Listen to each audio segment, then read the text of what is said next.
Agora, da Europa, Jamil Chad, na Band News FM. Jamil Chad sempre com a gente aqui no Entre Nós, na Band News FM, todas as tardes, Jamil, para falar sobre a primeira derrota da Rússia em um tribunal. Explica pra gente, por favor, Jamil. Boa tarde para você. Fábio, boa tarde, Adriana, boa tarde a todos.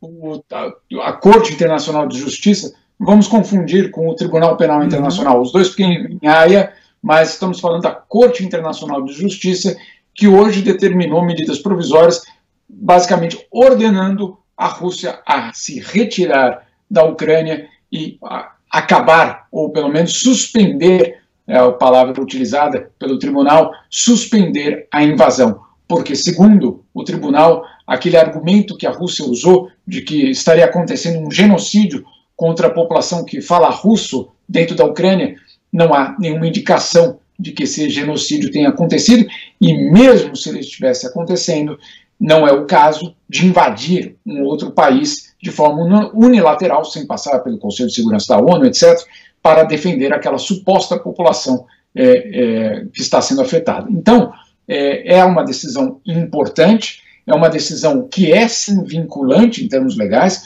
A Rússia assina os tratados todos que formam parte basicamente da Corte e que legalmente teria de cumprir. Agora, a gente sabe muito bem que não é o caso. A Rússia vai ignorar, não só vai ignorar a decisão, como ignorou a própria sessão. Hoje, a cadeira da delegação russa, as cadeiras da delegação russa ficaram vazias, nas audiências também elas ficaram vazias, ou seja, a delegação russa sequer participou do processo. Mas então você poderia perguntar, né, Fábio, então serve para quê? Uma condenação... Eu iria perguntar.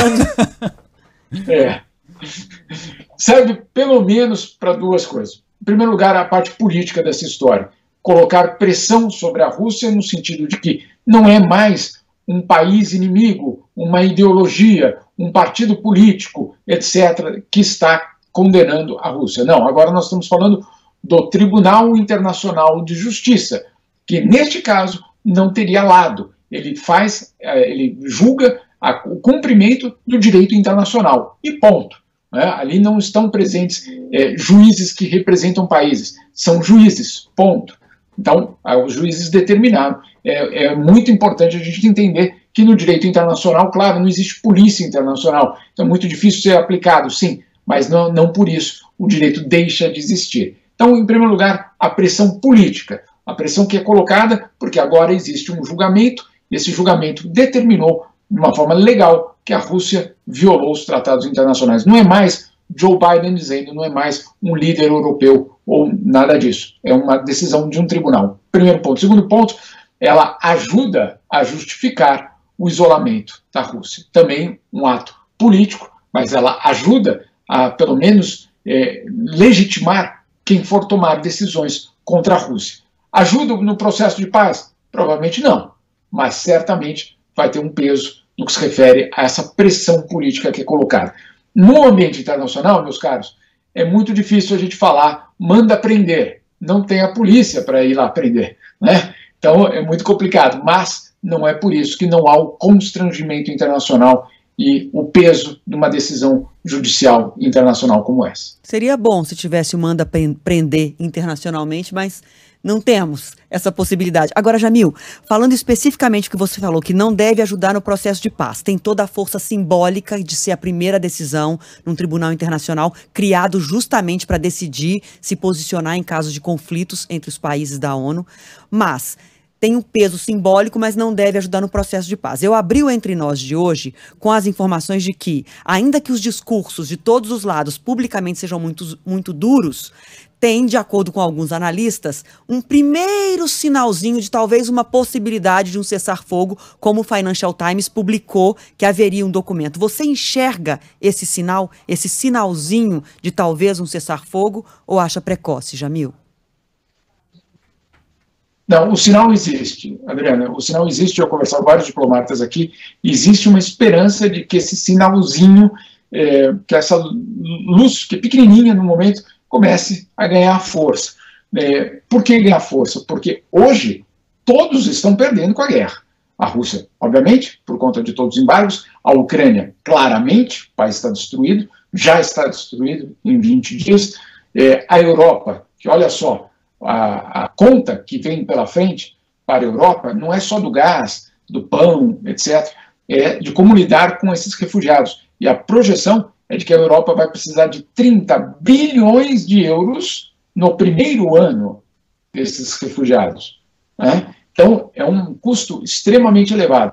Perdem os refugiados, obviamente, que são as vítimas primeiras, além da população ucraniana, mas também perde o próprio Ocidente, que vê aquela recuperação sonhada da economia mundial e por água abaixo, né? Inflação, preço do... Todo mundo momento perde. Então, o incentivo à negociação acontece porque não é porque tem um lado vencendo, é porque todos estão perdendo. E aí, eventualmente, poderia ser aberto esse canal para um acordo. Qual seria o acordo? Difícil ainda dizer, mas certamente vai envolver algo muito além da Ucrânia. O que quer dizer muito além da Ucrânia? Basicamente, o que são as fronteiras entre o Ocidente e a Rússia. Essa é a questão central que vai ser colocada, obviamente, para ser testada. Agora, olha só que difícil, Adriano e Fábio.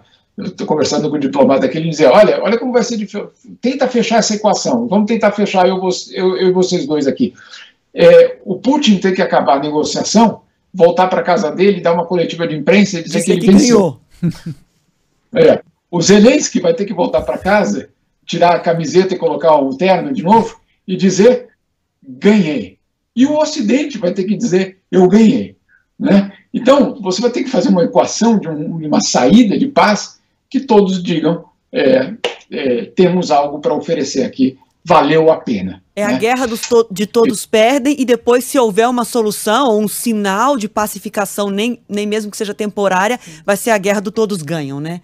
Agora, eu vou fazer um comentário que é um comentário de mulher, gente. O Jamil nem sei se vai achar graça nesse comentário, mas eu sempre penso nisso quando eu vejo o Zelensky. Eu penso, quem lava as camisetas do Zelensky? Uma guerra, você só vê prédio bombardeado, a situação dramática dos refugiados, as pessoas fugindo, as pessoas saindo sem ter nem nada na mala, carregando a roupa do corpo. O Zelensky aparece com uma camiseta que parece que acabou de sair da loja.